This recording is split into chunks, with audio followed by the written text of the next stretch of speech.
Hey everyone, welcome back to our channel. If you're frustrated with a frozen Peloton screen in 2025, you're in the right place. Peloton bikes and treadmills are amazing for workouts, but technical glitches like this can really throw off your routine. Today, I'll guide you through simple, step-by-step fixes to get your screen unfrozen and back to streaming those high-energy classes. Let's dive in. First, the most basic fix is to restart your Peloton. Hold down the power button on your device for about 10 seconds until it shuts off, then turn it back on. This quick reset often clears temporary glitches and gets everything running smoothly again. If that doesn't work, check your internet connection. A frozen screen could be due to a weak Wi-Fi signal. Make sure your Peloton is close to your router or try restarting your modem to ensure a stable connection.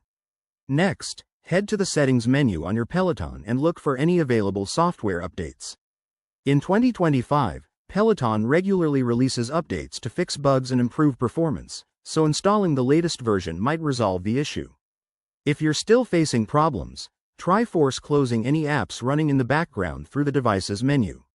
If these steps haven't helped, it's time for a more advanced solution. Perform a factory reset. Go to Settings, find the Reset option, and follow the prompts, but remember, this will erase your personal data, so back up first if possible. As a last resort, contact Peloton support. They have 24/7 help available, and you can reach them through the app or their website for personalized assistance. There you have it. Easy ways to fix that frozen screen and get back to your fitness goals.